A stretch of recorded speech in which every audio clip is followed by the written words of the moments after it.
స్తుతి మన స్థితిని ఏం చేస్తుంది, మారుస్తుంది. కాబట్టి మనం ఎక్కువగా స్తుతి చెల్లించాలి. స్తుతి చెల్లించడం యథార్థవంతులకు శోభస్కరం. నాకున్న అలవాటు ఏంటంటే నేను ఎక్కువ స్తోత్రం చెప్తాను. నాతో కలిసి మీరు స్తోత్రం చెప్పాలి. హల్లెలూయా, హల్లెలూయా. మనం చేసేటువంటి స్తుతి మన స్థితిని మారుస్తుంది. దేవుడికి స్తోత్రం.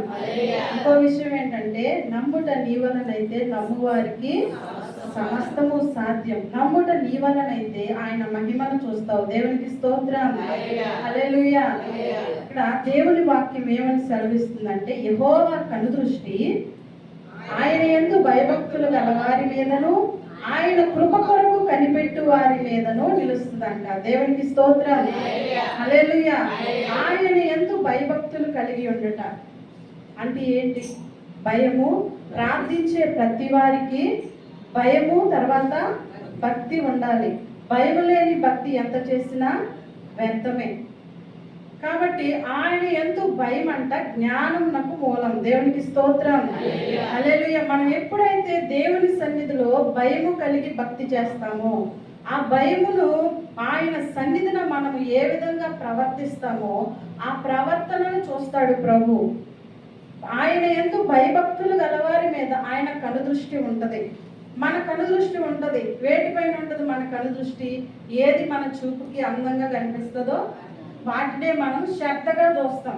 మన చూపుకి అందంగా లేదనుకోండి, దాన్ని చూడడానికి మనం ఇష్టపడతామా? ఇష్టపడం కదా. అలాగే మన దేవుడైన యెహోవా చూపు ఎవరి మీద ఉంటుందంట? ఆయన యందు భయభక్తులు గల వారి మీద.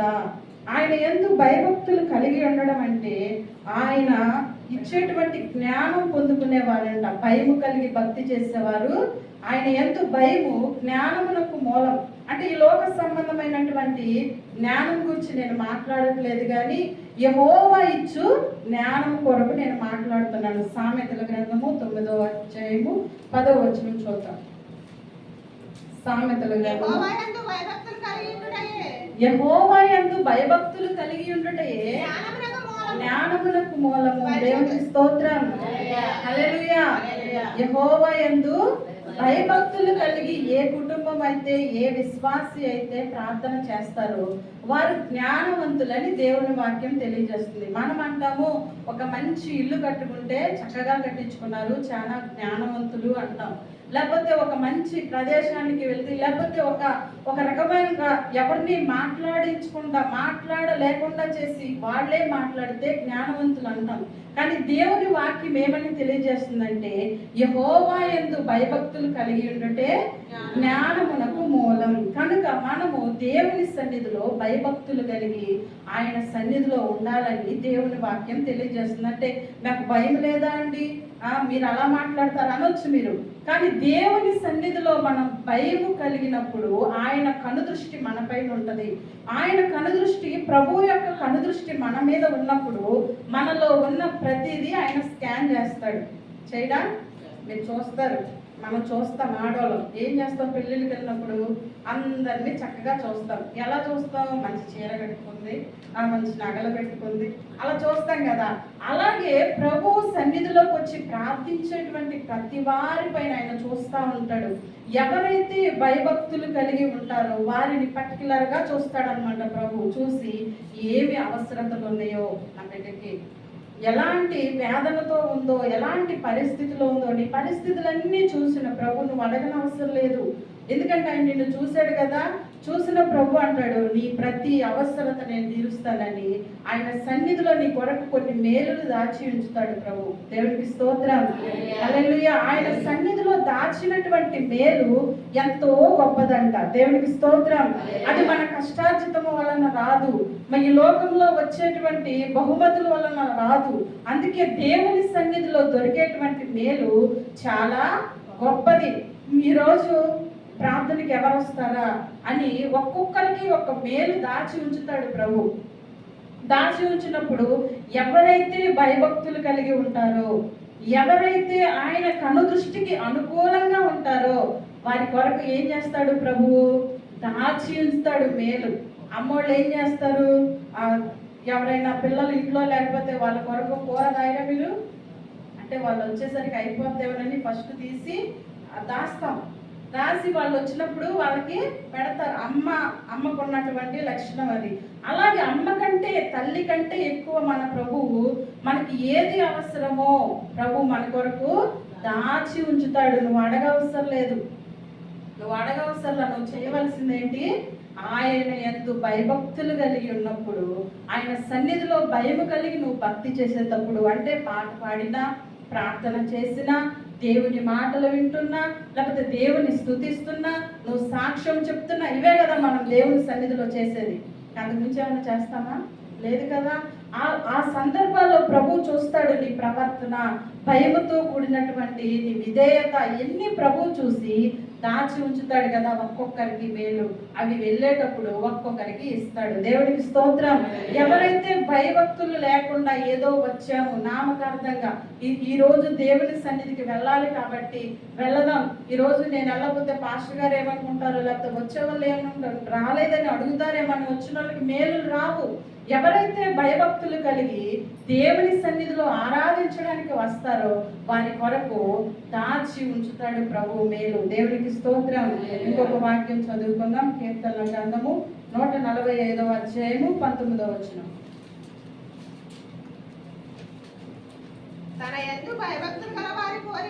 తన యందు భయభక్తులు గల వారి కోరిక ఆయన నెరవేర్చును. వారి మొర ఆలకించి వారిని రక్షించును. దేవునికి స్తోత్రం. హల్లెలూయా. ఆకాశం వైపు చేతులెత్తి స్తోత్రం చెప్పినప్పుడు, మన చేతులెత్తినప్పుడు దీవెనలతో నింపుతాడు ప్రభువు చేతులు. హల్లెలూయా. అప్పుడు ఆయన చేతులు దీవెనలతో నింపినప్పుడు మన చేతుల కష్టార్జితం ఆశీర్వదింపబడుద్ది. మన చేతులు చేసే ప్రతి పనిని దేవుడు సఫలపరుస్తాడు. దేవునికి స్తోత్రం. హల్లెలూయా. ఆయన ఎంతో భయభక్తులు గలవారి కోరిక ఆయన ఏం చేస్తాడంట? నెరవేరుస్తాడు. వారు మొరపెట్టినటువంటి మొరను ఆయన తీరుస్తాడు. ఆయన ఆ ఇరుకులో నుండి, ఇబ్బందుల్లో నుండి మనం మొరపెట్టినప్పుడు ఆయన ఇరుకులో నుండి మనల్ని విశాలతలోనికి నడిపిస్తాడు. దేవునికి స్తోత్రం. అలాగే నీ కోరిక ఏమైతే ఉందో దేవుని వాక్యం చెప్తుంది కదా, నీ కోరికను సిద్ధింపజేసి నీ ఆలోచన యావత్తును సఫలపరుస్తాడు. దేవునికి స్తోత్రం. ఆ విధంగా ఆయన ఎంతో భయభక్తులు కలిగి మనం ఉన్నప్పుడు మన కోరిక నెరవేరుస్తాడు. మన ఇరుకులలో నుండి, మన శ్రమలలో నుండి ఆయన మనల్ని రక్షిస్తాడు.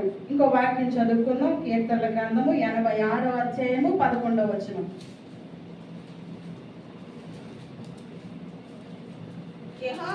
యెహోవా నేను నీ సత్యమును అనుసరించి నడుచుకొనున్నట్లు నీ మార్గములు నాకు బోధింపుము. నీ నామమునకు భయపడునట్లు నా హృదయమునకు ఏక దృష్టి కలుగు చేయము. దేవునికి స్తోత్రం. హల్లెలూయా. దావీదు ప్రార్థన చేస్తున్నాడు. ఒకవేళ ఆయన అనుకున్నాడేమో, నేను దేవుని దృష్టికి భయం కలిగి భక్తి చేస్తున్నానా లేదని తనకి తానే అనిపించింది అనుకుంటా. దావీదు ఏం చేస్తున్నాడు? ప్రభువా నీ సత్యమును నేను అనుసరించున్నట్లు, తర్వాత నీ మార్గమున నేను నడుచున్నట్లు నాకు బోధింపు ప్రభువా. అంటే అతను అనుకోవచ్చు, దావీదుకి ప్రభు ఏం పేరు పెట్టాడు? దావీదు నా హృదయానుసారుడు. దేవునికి స్తోత్రం. అయితే నేను ప్రభు హృదయానుసారుని కదా, నాకెందుకు అనుకోలేదు ప్రభు, నేను మంచి విశ్వాసిని కదా, ప్రార్థనా పరురాలిని కదా, నాకెందుకు అనుకోకూడదు? మన నడతను మనము సరి చేసుకుంటూ ఉండాలి, మన ప్రవర్తన మనం సరి చేసుకుంటూ ఉండాలి. అదే పని దావీదు చేస్తున్నాడయ్యా. నేను సత్యమును అనుసరించుచు నీ మార్గంలో నేను నడవాలి. ఆ విధంగా నాకు బోధించు, నాకు నేర్పించు ప్రభువా. నీ నామమునకు భయపడునట్లు, ప్రతి విషయంలో దేవుని నామమునకు భయపడునట్లు తండ్రి నాకు ఏక దృష్టి కలుగు చెయ్యి. దావీదు ప్రార్థన మనం కూడా కలిగి ఉండాలి. దేవుని వాక్యంలో ఒక మాట ఉంది ఏంటంటే, నీవు తీర్పు తీర్చుకో, తీర్పు తీరిస్తే నువ్వు తీర్పులోనికి తేబడతావు. దేవునికి స్తోత్రం. హల్లెలూయా. మనం ఎవరిని తీర్పు తీర్చకూడదు. అంటే చాలా మంది నువ్వు అలాగా, నువ్వు ఇలాగా, అదిలాగా అని చెప్తా ఉంటారు. అలా చేసే వాళ్ళంట తీర్పులోనికి తేబడతారు. కానీ ఎవరైతే వారిని వారు విమర్శించుకుంటారో వారు తీర్పులోనికి తేబడరు. దేవునికి స్తోత్రం. దావీదు చేస్తున్న పని అదే. ఏం చేస్తున్నాడయ్యా, నేను నీ మార్గంలో సరిగా నడుచుకోవట్లేదేమో, నీ సన్నిధిలో నేను భయపడకుండా, ఎందుకంటే నేను రాజుని కదా, ఒకానొక సందర్భంలో ఏదో ఒక సందర్భంలో భయం లేకుండా ప్రవర్తించి ఉంటానేమో ప్రభువా, నన్ను సరిచేయి, నీ మార్గంలో నాకు బోధించు, నీ సన్నిధిలో నేను భయం కలిగి ఉండేటట్టు నాకు ఏకదృష్టిని కలుగు చేయి ప్రభువా అని ప్రార్థన చేస్తున్నాడు. మనము మంచి విశ్వాసమే కాదన్నట్ల ఏదో ఒక సందర్భంలో భయం లేని భక్తి చేస్తా ఉండొచ్చు. అందుకే పరిశుద్ధాత్మ దేవుడు ఈ దినాన మనతో మాట్లాడుతున్న మాట ఏంటంటే, నీవు భయభక్తులు కలిగి ఉండి ఆయన సన్నిధిలో నీవు భయభక్తులు కలిగి ఉన్నప్పుడు ఆయన కనుదృష్టి నీ మీద ఉంటది. దేవునికి స్తోత్రం. ఆయన కనుదృష్టి నీ మీద ఉన్నప్పుడు ఏ ఆపదానికి రాదు, ఎలాంటి సమస్యలు నీ దరి చేరవు. ఎందుకంటే మన పక్షంలో ఉన్నవాడు ఈ లోకంలో ఉన్నవానికంటే గొప్పవాడు. దేవునికి స్తోత్రం. హల్లెలూయా. దేవుని యొక్క కనుదృష్టి, యెహోవా యొక్క కనుదృష్టి ఎవరి మీద ఉంటది?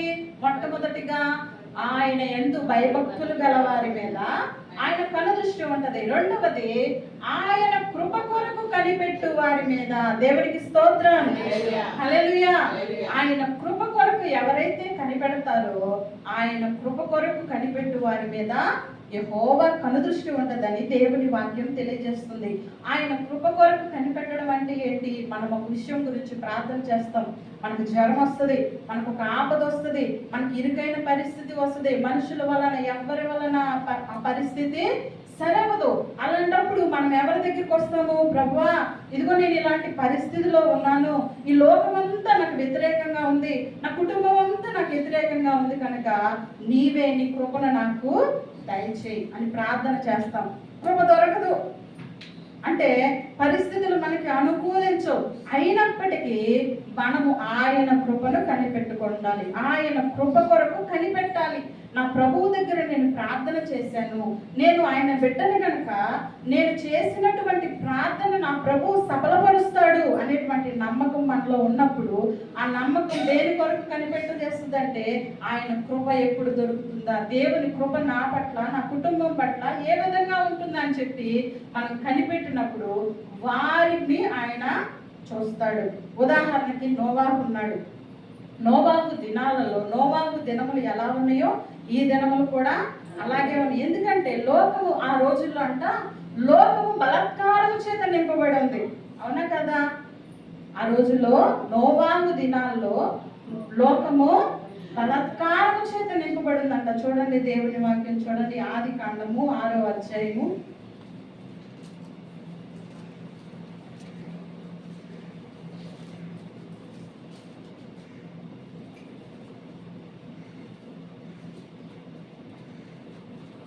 11వ వచనం.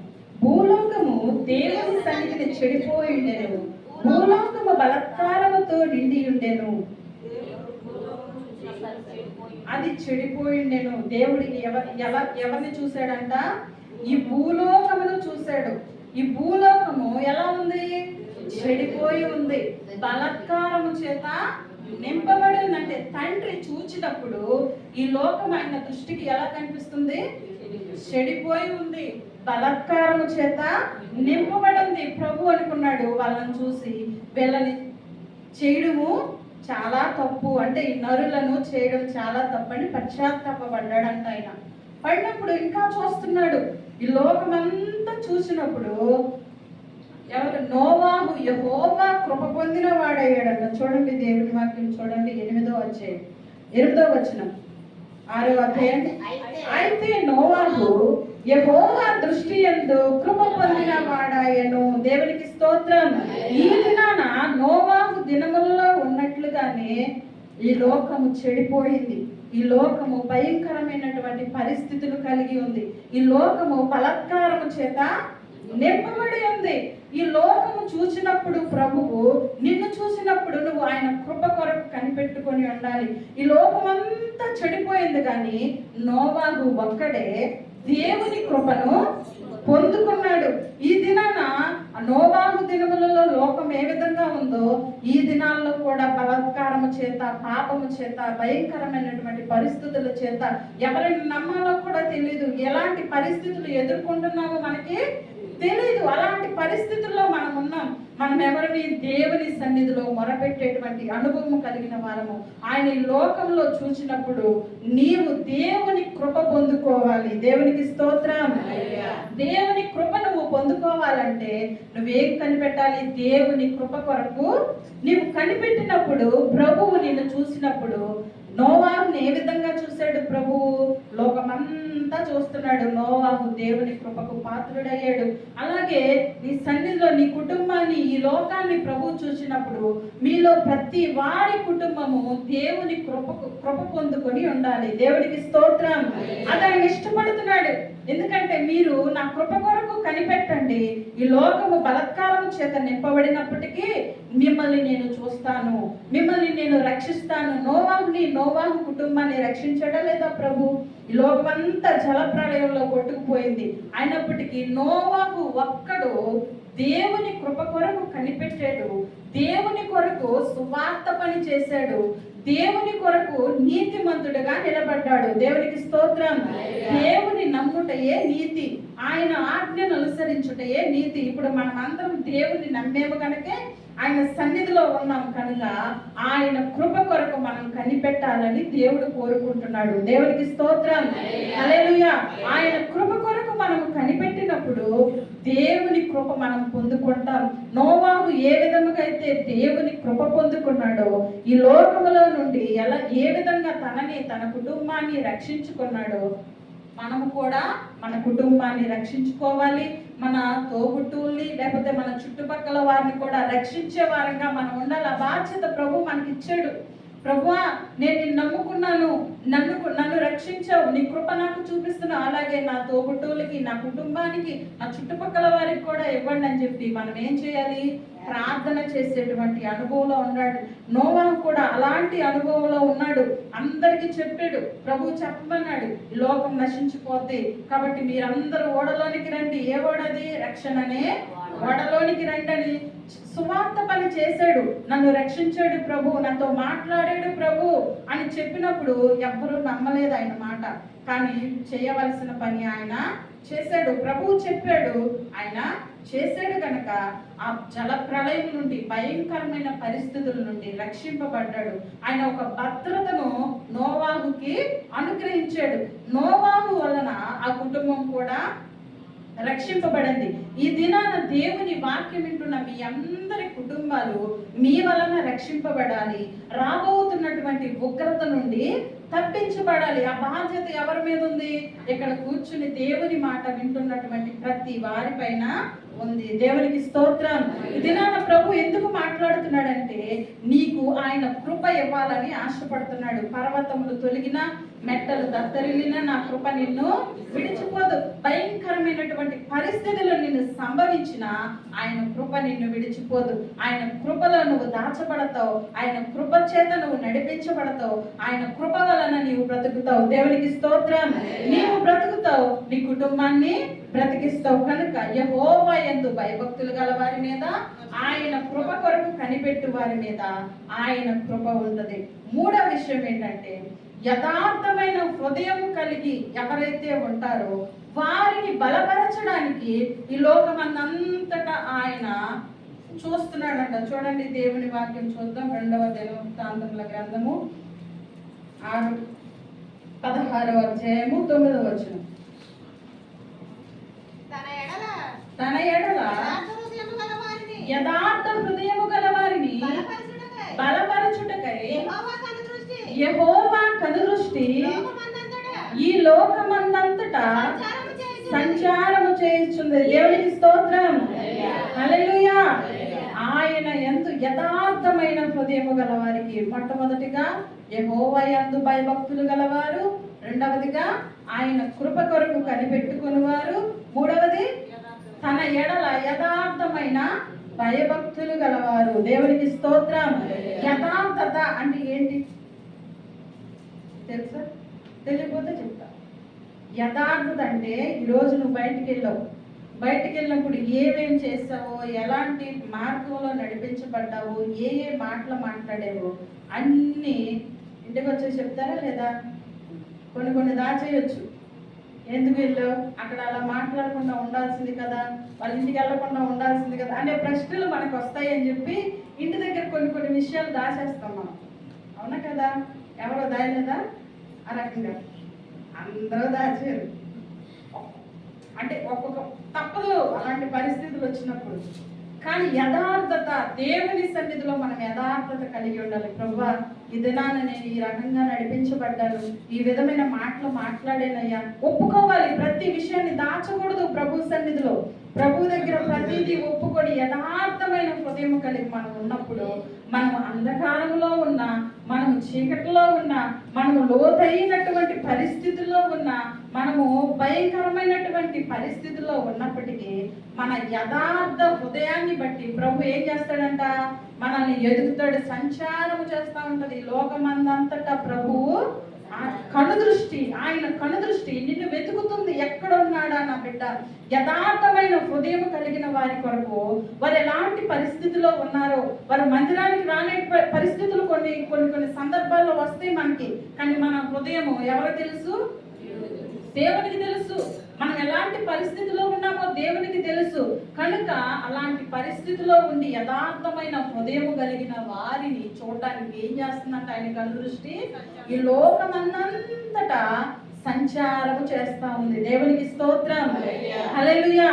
సంచారం ఎందుకు చేస్తుంది? నిన్ను చూడాలని ఆయన చూపు ఎందుకు వెతుకుతుంది? నిన్ను బలపరచడానికి. దేవునికి స్తోత్రం. నీకు జయాన్ని ఇవ్వడానికి. దేవునికి స్తోత్రం. నిన్ను అనేకుల మధ్యన ఘనతగా నిలబెట్టడానికి. దేవునికి స్తోత్రం, హల్లెలూయా. ఆయన యథార్థవంతులను విడిచిపెట్టేటువంటి దేవుడు కాదు. ఈ దినాన్ని నువ్వు యథార్థమైన మాట చెప్పి నలుగురిలో అవమానపరచబడినప్పటికీ కూడా ప్రభువుని యథార్థతను చూస్తాడు, అక్కడే నిలబెడతాడు. దేవునికి స్తోత్రం. కీర్తన గ్రంథంలో ఉంది కదా, నా శత్రువుల ఎదుట నీవు నాకు భోజనం సిద్ధపరిచెదవు. దేవునికి స్తోత్రం. అంటే ఒకానొక సందర్భంలో మన యథార్థతను బట్టి మనం శత్రువులు అవ్వచ్చు. మన యథార్థతను బట్టి మనము కొంతమందికి శత్రువులు అవ్వచ్చు. కొన్ని రకాలైనటువంటి మాటలు మనము ఎదుర్కొనవలసినటువంటి పరిస్థితి వస్తుంది. అయినప్పటికీ ఆ పరిస్థితిలో ఉన్నటువంటి మనలను చూడడానికి ప్రభువు కనుదృష్టి ఈ లోకమంతా సంచారం చేస్తూ ఉంటుంది. మనకి ఎవ్వరు లేరు, మనము ఒక్కరమే. మనకి జనం లేరు, జనబలం లేదు.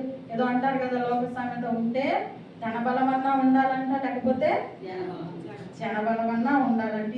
ఈ రెండు లేని వారు, లోకంలో ఉన్న వాళ్ళు చాలా చులకనగా చూస్తారు. వాళ్ళు ఏదైనా అనడానికైనా లేకపోతే గొడవలకు రావడానికైనా ముందుంటారు. ఎందుకంటే వాళ్ళకి తరపున ఎవరు మాట్లాడే వాళ్ళు ఉంటారు కదా. అలాగే బలహీనతలో మనం ఉన్నప్పుడు, ఏ ఆధారం లేకుండా మనం ఉన్నప్పుడు ప్రభువు కనుదృష్టి నిన్ను చూడడానికి ఎదుగుతా ఉన్నది. ఎక్కడున్నాడా నా బిడ్డ? ఎక్కడుంది నా కుమార్తె? ఎక్కడుంది?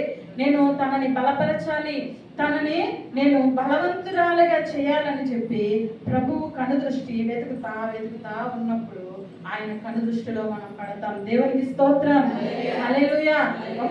ఒక మనుషుడు ఉన్నాడు, అతని పేరు గిద్యోను. తెలుసా మీకు గిద్యోను గురించి? అతనికి ఎవరు లేరు. మిద్యానీయులు వచ్చి వారు పండించినటువంటి పంటనంతటిని తీసుకొని వెళ్ళిపోతున్నారు. వారి కష్టార్జితమంతా దోచుకొని వెళ్ళిపోతున్నారు. అందరూ భయం కలిగిన వారుగా ఉంటున్నారు.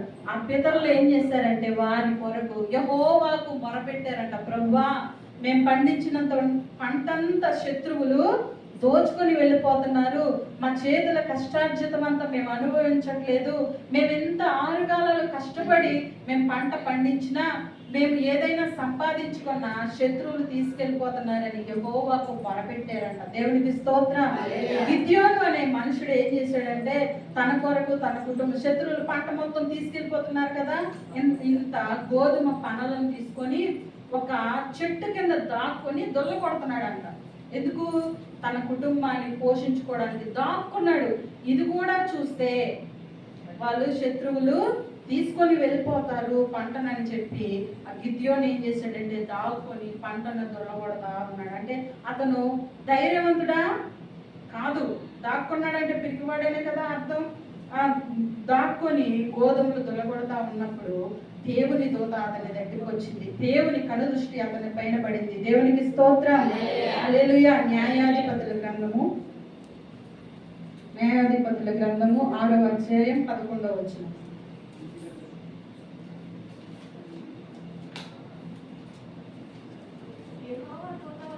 యెహోవా దూత వచ్చి యెహోషునకు కలిగిన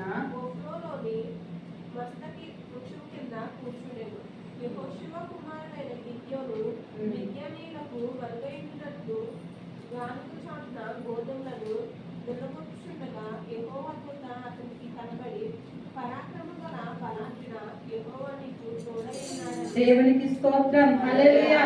అతను ఎవరు? ఇప్పుడు దేవుడు అంటున్నాడు, దూత అంటుంది పరాక్రమము కలిగిన బలాఢ్యుడా. దేవునికి స్తోత్రం. అయితే అతని పరిస్థితి ఏంటంటే మిద్యానీయులకు భయపడిపోయాడు, పిరికివాడు. అతనికి ఏ ఆధారం లేదు, ఎవరు తోడు లేరు. అందుకని దాక్కుని గోధుమలను దొల్లగొట్టుకుంటున్నాడు, అంటే దులుపుకుంటున్నాడు, అంటే వారి కుటుంబానికి కావలసినటువంటి ఆహారాన్ని సిద్ధపరుచుకుంటున్నాడు. అయితే అతడు యథార్థవంతుడు, దేవునికి మొరపెట్టిన వాడు. మనం ఎవరినన్నా పని చేయడంలో ఉన్నామంటే ఎందుకు నువ్వు ఎలా చేస్తున్నావు, ఇలా చేయలేకపోతున్నావు ఏంటంటే ఇంకా మనం ఏం చేస్తాం, వారిని దిగజారిపోయేటట్లు, వారు ఇంకా నీరసించిపోయేటట్లు చేస్తారు మనుషుల మాటలు. కానీ ఇక్కడ పిరికివాడైన గిద్యోనును ప్రభు ఏమంటున్నాడు? పరాక్రమము కలిగిన బలాఢ్యుడు. అంటే ఏం చేస్తున్నాడు? పొగుడుతున్నాడు. దేవునికి స్తోత్రం. కొంతమందికి పొగిడితే చాలా హుషారు వచ్చేస్తుంది. మనసులో పడుకొని లేలేని పరిస్థితిలో ఉన్న నువ్వు అలా చేసావు, ఇలాగ చేసావు, నువ్వు బాగా ఉన్న టయాల్లో నువ్వు చాలా చాలా మంచి పనులు చేసావు, నువ్వు చాలా గొప్పదానివి, లేకపోతే నువ్వు చాలా గొప్పోడి అన్నప్పుడు వాళ్ళ బలం వాళ్ళకి గుర్తురాదు, వాళ్ళ బలహీనత వాళ్ళకి గుర్తురాదు, ఎంతో బలం వచ్చినట్టుగా వాళ్ళు ఫీల్ అయిపోతూ ఉంటారు. అలాగే గిద్యోను కూడా బలహీనుడు అయినప్పటికీ దేవుడు వచ్చి పరాక్రమము కలిగిన బలాఢ్యుడా అని పొగిడేసరికి వెంటనే గిద్యోనికి ఏమొచ్చింది? 1000 వేణుగుల బలం వచ్చింది. దేవునికి స్తోత్రం. నువ్వు బలహీనురాలవే కావచ్చు, నీకు ఏ ఆధారం లేకపోవచ్చు, ప్రభు నీ బలహీనతను గుర్తు చేసుకోడు. దేవునికి స్తోత్రం. నీకు బాగోలేదని చెప్పడాయన, నువ్వు బాగున్నావు, నువ్వు ధైర్యం తెచ్చుకో, నువ్వు నిలబడి అనేకులకు ఉపయోగపడే నీ నిలబెట్టేటువంటి దేవుడు. మన బలహీనతలు మనుషులైతే ఎత్తి చూపిస్తారు, అవునా కదా? మన బలహీనతలు మనుషులు ఎత్తి చూపిస్తారు, కానీ మన దేవుడైన యెహోవా మన యథార్థతను బట్టి మనల్ని ఆయన ఏం చేస్తాడు? బలపరుస్తాడు. అందుకే అపోస్తులైన పౌలు ఏమన్నాడంటే, ఈ లోకం వైపు నేను చూడట్లేదు కానీ నన్ను బలపరచు అని యందు నేను దృష్టించుచున్నాను. దేవునికి స్తోత్రం. మనం యథార్థమైన హృదయం కలిగి ఎప్పుడైతే ఉంటామో యెహోవా కనుదృష్టి నీ కొరకు, ఈ లోకం కొరకు, ఈ లోకం అంతా ఎత్తుకుంది. దేవునికి స్తోత్రం. హల్లెలూయా. దేవుని యందు యథార్థమైన వారి కొరకు ఎదుగుతుందంటే ఆయన దృష్టిలో మనం పడ్డామంటే ఎంత గొప్ప వాళ్ళం. మనం అనుకుంటాం ఎమ్మెల్యే దృష్టిలో పడితే బాగుండు, లేకపోతే కొంచెం గొప్ప ధనమున్న వారి దృష్టిలో పడితే బాగుండని చెప్పి వారు వచ్చినప్పుడు ఏవో చేస్తాం, అవునా కదా? చేస్తాం. ఎందుకంటే వారి దృష్టిలో పడడానికి మనము ప్రయాసపడతాం. కానీ వారి దృష్టిలో పడడానికి మనం ఎంత ప్రయాసపడతామో మనల్ని పుట్టించినటువంటి దేవుడు, మన కొరకు ప్రాణం అర్పించినటువంటి దేవుని దృష్టిలో మనం పడడానికి అంత ఇంట్రెస్ట్ చూపించరు చాలా మంది. కానీ గిద్యోను దేవునికి మొరపెట్టాడు. మొరపెట్టినప్పుడు అతని బలహీనతను గుర్తు చేయట్లా. దొంగోడా, నువ్వు ఎందుకు ఇంత దొంగచోటుగా ఇలాంటి పని చేయాల్సిన పని ఏంటి నీకు అని అనలేదు ప్రభు. పరాక్రమము కలిగిన బలాఢ్యుడా, నీకు యెహోవా తోడై ఉన్నాడు. దేవుడికి స్తోత్రం. హల్లెలూయా. హల్లెలూయా. ఈ రోజు కూడా ప్రభు అంటున్నాడు, నువ్వు బలవంతురాలివి, బలవంతుడివి, నీకు ఏది తక్కువ కాదు, నువ్వు ఎందులోనూ తీసిపో అని ప్రభు మాట్లాడుతున్నాడు. అది అర్హత. ప్రభు కనుదృష్టి మన పైన పడాలంటే మనం ఏం కలిగి ఉండాలి? యథార్థమైన హృదయం కలిగి ఉండాలి. మొట్టమొదటిది భయభక్తులు కలిగి ఉండాలి. రెండవది ఆయన కృప కొరకు కనిపెట్టుకుని ఉండాలి. మూడవది యథార్థమైన హృదయం కలిగి ఆయనను ప్రార్థన చేయాలి. ఈ మూడు మన దగ్గర ఉన్నప్పుడు ఆయన కనుదృష్టి మనపైనే ఉంటది. దేవునికి స్తోత్రం. గిద్యోను ఒక్కడే, గిద్యోను యుద్ధం చేయలేదు. ఏం చేశాడంటే ప్రార్థన చేశాడు. ప్రార్థన చేసి దేవుడు చెప్పినటువంటి మార్గమును అనుసరించాడు. ఆయన వాక్యం ఏదైతే చెప్తుందో ఆ వాక్య ప్రకారం నడిపించబడ్డాడు. మిద్యానీయులను ఓడించాడు గిద్యోను. దేవునికి స్తోత్రం. బలహీనుడైన వాడు, పిరికివాడైన వాడు బలవంతుడిగా మార్చాడు దేవుడు. దేవునికి స్తోత్రం. అతన్ని ఏమైనా జిమ్కి తీసుకెళ్ళాడా? నువ్వు బలంగా తయారవ్వాలని తీసుకెళ్ళాడా? తీసుకెళ్ళలా. ఆయన మాటల ద్వారా బలపరిచాడు. ఆయన నువ్వు ఈ విధంగా చెయ్యి, నువ్వు ఈ విధంగా చేసినప్పుడు నీ పక్షాన చేయమనేది వస్తుందని చెప్పినప్పుడు దేవుని మాట తూచా తప్పకుండా గిద్యోను చేశాడు. గిద్యోను చేసినప్పుడు అక్కడికి వెళ్ళి ప్రభు ఏ విధంగా అయితే చెప్పాడో ఆ విధంగా ఏం చెప్పాడు తెలుసా? తివిటీలు పట్టుకొని కొండలు పట్టుకొని వెళ్ళమన్నాడు. అదంతా చెప్పడానికి చాలా టైం పడుతుంది. మీ మాస్టర్ గారు 20 నిమిషాలు ఇచ్చారు నాకు. వెళ్ళి కొండ పగలగొట్టాడు. కొండ పగలగొట్టగానే మిద్యానీలు పొడుచుకొని చచ్చిపోయారు. వాళ్ళే ఏం చేశారు? వాళ్ళే పొడుచుకొని యుద్ధం ఎవరు చేశారు అక్కడ? యెహోవా చేశాడు. దేవునికి స్తోత్రం. ఎప్పుడైనా మన పైకి మీదకు వచ్చే మన శత్రువుల విషయం మనం యుద్ధం చేయొద్దు, మనం మాట్లాడొద్దు. మనం మాట్లాడితే ఏమంటారో తెలుసా? ఏమంటారో మీకు తెలుసా? మీకు ఎప్పుడైనా ఎదురైందా మాట? వాళ్ళు 4 మాటలు మాట్లాడి మనం ఒక్క మాట మాట్లాడామనుకోండి, నువ్వు ప్రార్థన చేస్తున్నావు కదా, నువ్వు దేవుని నమ్ముకున్నావు కదా, ఇలాగైనా మాట్లాడేది అంటారు.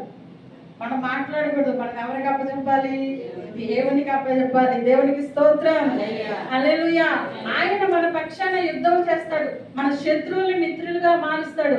మనల్ని దూషించిన వారే, మనల్ని అవమానపరిచిన వారే, ఎవరో శత్రువులు ఎక్కడి నుంచో పక్కింటికి నుంచి లేకపోతే పొరుగురు నుంచి రారు, మన దగ్గరే ఉంటారు, మనతోనే ఉంటారు. వారిని జయించగలిగేటువంటి శక్తిని ప్రభు ఇస్తాడు. ఈ రోజుల్లో శత్రువులు అంటే బయట వారి కంటే లేకపోతే చుట్టుపక్కల ఉన్న వారి కంటే మన శరీరమే మనకు శత్రువు. ఎప్పుడన్నా అనుకున్నారా? నువ్వు లెయ్యాలనుకుంటావు, శరీరం ఏం చేస్తుంది? కూర్చోమంటది. నువ్వు ప్రార్థన చేయాలనుకుంటా, ఇప్పుడు ఏం చేస్తాంలే పడుకో అంటది. ఎవరు? దేవుడికి దూరం చేసేది ఎవరు? మీరు పొరుగు వారు చేస్తారా? చెయ్యరు. మన శరీరమే మనకి శత్రు. మన శరీరాన్ని మనం జయించగలిగితే అందరినీ జయించినట్లే. దేవుడికి స్తోత్రం. హల్లెలూయా. మనకు మొదటి శత్రువు ఎవరంటే మన శరీరమే. అందుకే దేవుని వాక్యం చెప్తుంది, ఆత్మ శరీరంతో, శరీరం ఆత్మతో నిత్యము పోరాడుచుంటాయంట. కనుక మనము మొట్టమొదటి శత్రువు ఎవరు? మన శరీరాన్ని మనం జయించాలి. దేవునికి స్తోత్రం. హల్లెలూయా. ఆ విధంగా మనం జయించాలంటే మనకు ఎవరి కనుదృష్టి కావాలి?